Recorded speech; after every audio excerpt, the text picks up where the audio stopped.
name's Charlie Carter. I'm a filmmaker. I do this for fun. Unfortunately, I have to have a day job too. I put together this channel because basically, like, there's a million YouTubers out there already doing camera reviews, you know, comparing the A6300 to the GH5 or whatever.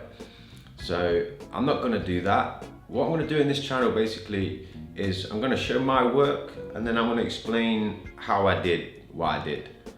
The lenses, the reasons why I did what I did, the lighting, location, everything about the film or the project. I'll talk in detail about exactly how I did it. Because I think we need more people doing that. It really interests me, you know, to know how other people do what they do. So, you know, behind the scenes on feature films, things like that, it's always real interesting and you learn a lot of stuff. So that's what I'm gonna do in this channel, and hopefully people get something from it and enjoy it. I realise my production design is not exactly the most exciting at the moment. I mean, hopefully that'll improve in future videos. For example, on the next one, I might get a couple of lap dancers to come and well, entertain people, entertain you guys, make it more visually interesting. So yeah, the channel will improve hopefully as it goes on. So the first film we're going to look at is a film that I made in London, because I actually live in Spain now. But hopefully you can't hear my really annoying neighbour who never, ever, ever stops talking and never also goes out. So I'd have to listen to her sheep. She sounds like a sheep. So yeah, I have to put up with that. But you know, I live in Spain on the beach, so it's a small price to pay. So yeah, on the next tutorial, it'll be even more detailed, because on that film, which I made in Spain, I've got actual behind the scenes photos. So there's a photographer there. So that'll be even more detailed, because I'll be able to show you the photographs as well as the film. So that hopefully will be cool for people. And then also in the future, I'd like to do tutorials showing actually when I'm filming a project, how I'm doing what I'm doing. But for that, you know, I need a second camera and I need a lackey basically to film me, like somebody that will, like, yeah, basically like a lackey, you know. If you're an American watching this, do they use the word lackey? I don't know, but that's what I need basically. I need a lackey and I ain't got a lackey. I ain't got no friends basically, so I can't do that at the minute. But hopefully, yeah, I'll sort something out. You know, I'll pay some dude on the street to help me film. But yeah. So anyway, let's crack on with the first how-to.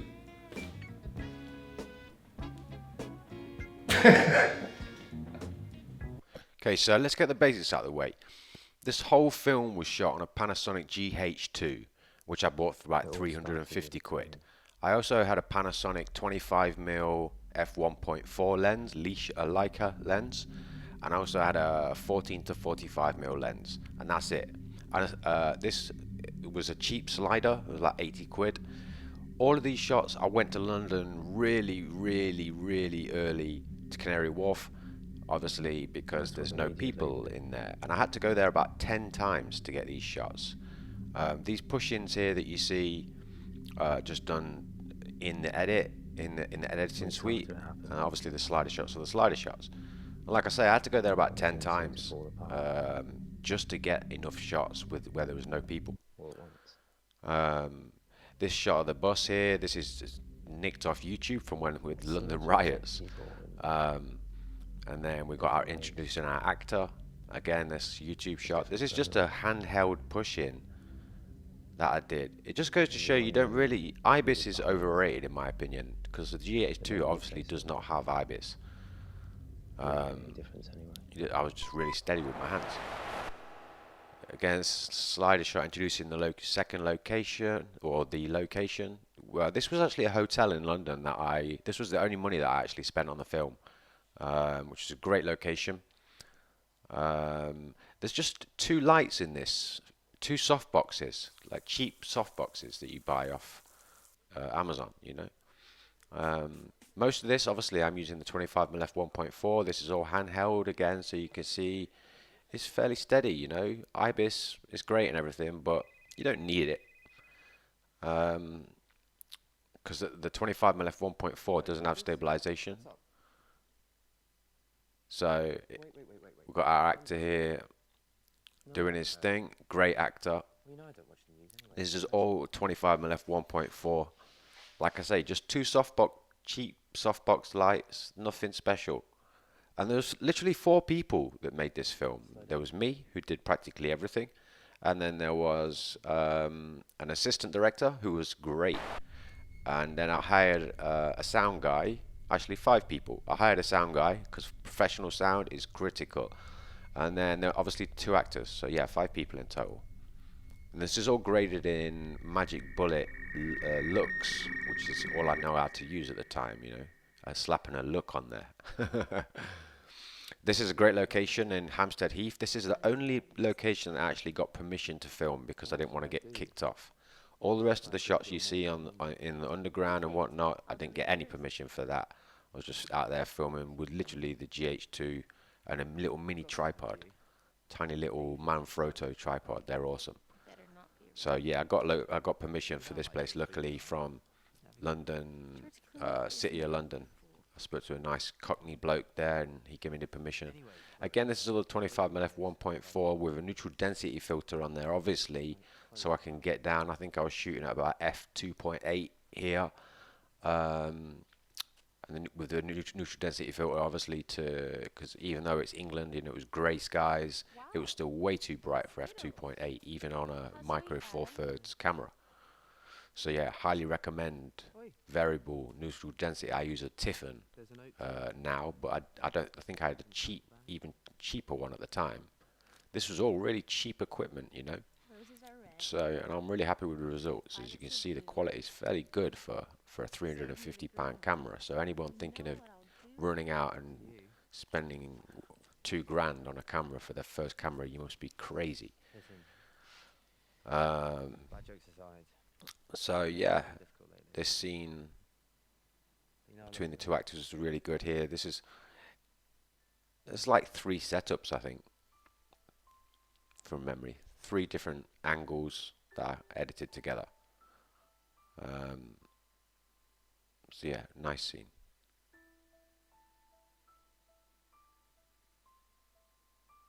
And then we just wait for this scene to finish, yeah. The changes in people were hard to see on the surface of things. Stay in blackness for a bit.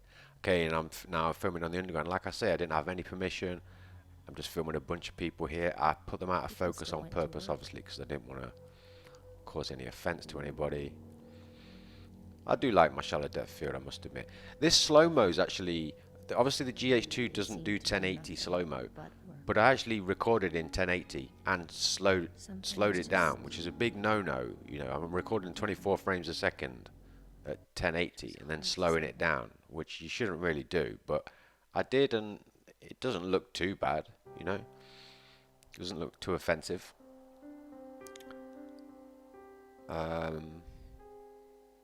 Probably went a bit over the top on the colour grading in this film, in all fairness, but it was my first real effort at a short film. And it was shown in a couple of places in London. It was shown in Shoreditch and it was shown in Brick Lane. So couldn't be that bad of a movie. You can see that there, that slow-mo, you can see on the bird wings, it's not proper slow-mo because there's not enough frames.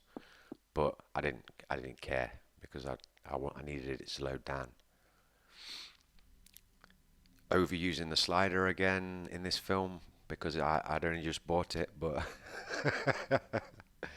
and then we're back in the hotel location again.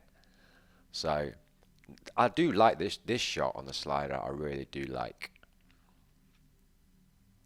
I actually cheated with the light. I only had there's the softbox actually illuminating the background, and then there's just like one cheap newer LED light which is lighting her face. and then the television was lighting a little bit of their faces as well. And then every time I switched angles, basically I just switched the LED light over to the actor that I'm on. So the lighting wasn't actually technically correct, but I don't really think you can tell. So again, it was like a 20 quid newer LED light. So this film's basically shot on real on the cheap, but I really think it looks fairly cinematic. And like I said, it was my first effort at a movie, a short. I'd made shorts before, but they were garbage. And this, like I say, this one was shown actually in a festival with some properly famous actors. So, you know, it just goes to show what you could do with cheap equipment. That's what I'm trying to get across, I suppose, in this. Is I'm actually even selling my GH5 now because I'm a bit short on cash, and I'm going to get a G7 because I know for a fact I can do the same results with a G7 as I can do with a GH5. So, unfortunately, I don't want to sell it, but yeah, that's where we're at. But okay, so that's the end of this tutorial, or this how-to, if you like. It's a little bit more difficult than I thought because the shots obviously go by so quickly. This is the first, like I say, attempt that I'm doing this, so I want to know in the comments, and I want to know from people, is it worth doing more? Is it worth me stopping the movie at certain points, or, you know, just whatever I can do to make it better? Let me know in the comments. Alright, thanks.